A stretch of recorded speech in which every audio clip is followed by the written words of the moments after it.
Look closely at the hem of the shirt you are wearing right now. The tightly spaced, perfectly uniform thread holding that fabric together is a marvel of modern manufacturing that we completely take for granted.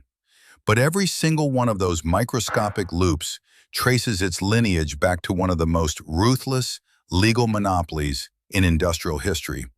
That monopoly belonged to Elias Howe, a man who essentially managed to patent the very concept of mechanical sewing. He did not just invent a helpful machine, he engineered an absolute toll booth that forced every clothing manufacturer on earth to pay him tribute. How did a chronically broke mechanic from Massachusetts manage to legally own the creation of every garment in the industrialized world? The answer is not a story about a simple workshop invention. It is a blueprint for how intellectual property can be weaponized to capture an entire global industry. Before the mid-19th century, the standardized, mass-produced garment industry simply did not exist.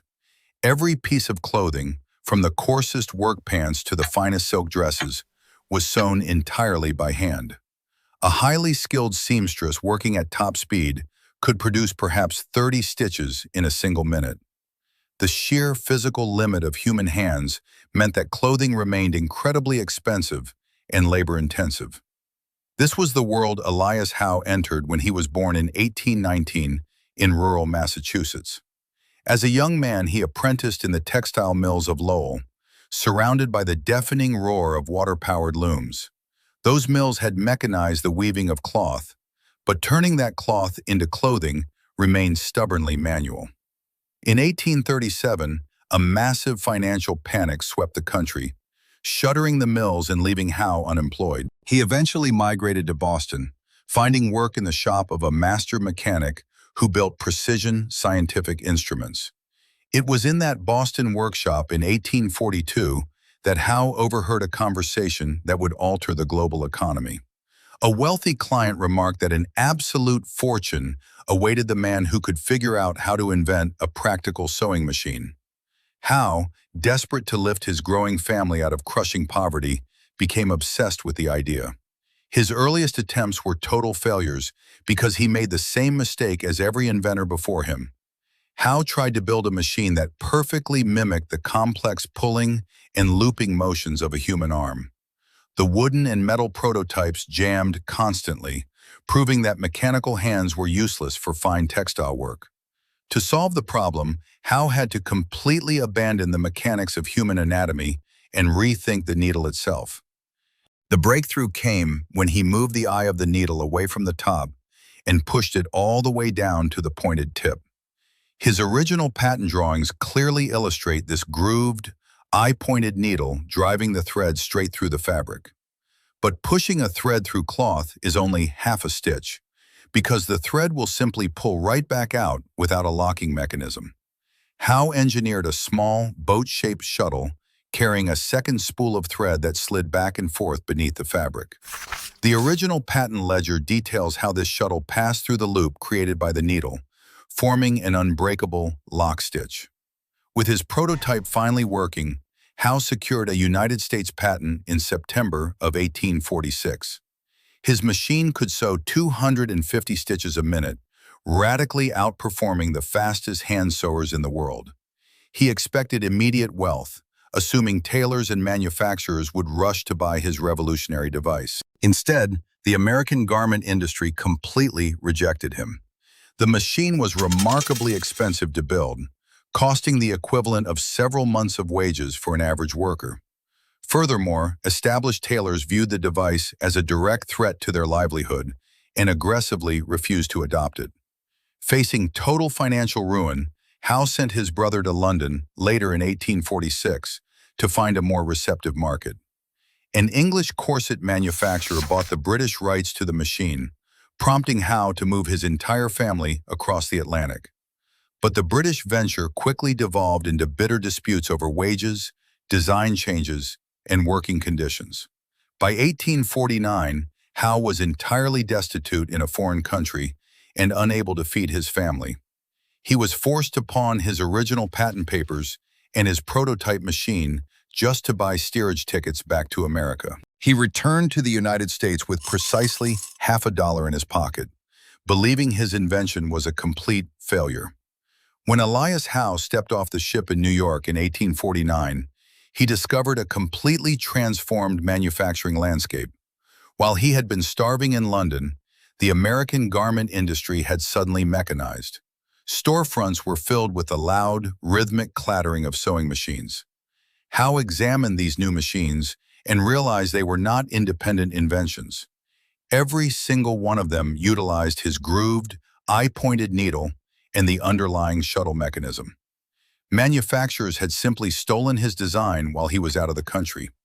The most prominent violator was a charismatic and aggressive businessman named Isaac Merritt Singer.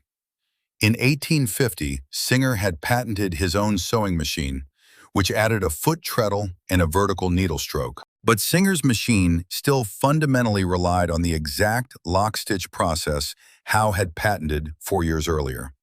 Howe realized he possessed the ultimate weapon in his original United States patent document.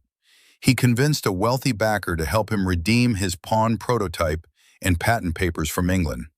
With the original ledger in hand, Howe launched the most aggressive patent litigation campaign in American history. He began systematically suing every single manufacturer, distributor, and buyer of unauthorized sewing machines. This era became known as the Sewing Machine War, a chaotic period of injunctions, seized factories, and bitter public smear campaigns. Singer fought back viciously, attempting to invalidate Howe's patent by searching for obscure precursors. During the trials in 1853, Singer's lawyers presented an abandoned, unpatented prototype built by an earlier mechanic named Walter Hunt. Hunt's old machine also featured an eye-pointed needle, which Singer argued proved Howe was not the true originator. But Hunt had intentionally abandoned his device because he feared it would put hand sewers out of work. The defining showdown culminated in a landmark 1854 federal court ruling. The judge dismissed Hunt's abandoned prototype entirely, stating that an invention legally belongs only to the man who perfects and patents it. The court examined Howe's original sketches and declared that Elias Howe was the absolute foundation of the industry. This ruling gave Howe an unprecedented level of control over a booming global market. He did not need to build a single factory or hire a single factory worker. The court order mandated that every manufacturer had to pay Howe $25 for every single machine they produced. This massive royalty fee created an immediate economic bottleneck. $25 was an enormous sum, forcing manufacturers to keep machine prices artificially high and out of reach for average families. The industry stalled as major manufacturers spent all their capital suing each other over secondary patents. To break this deadlock, Howe and the largest manufacturers convened in Albany, New York in 1856. They signed a revolutionary legal contract that merged their conflicting patents into a single unified entity. This document created the sewing machine combination, the very first patent pool in United States history. The combination agreement operated exactly like a modern corporate cartel. Any company outside the cartel could buy a license to manufacture a machine by paying a flat $15 fee per unit.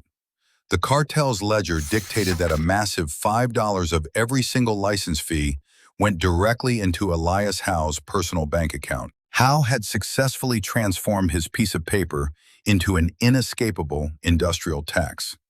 Whether a machine was built by Singer, Wheeler and Wilson, or Grover and Baker, Howe received his cut. He was quietly extracting wealth from every seam sewn in the industrialized world.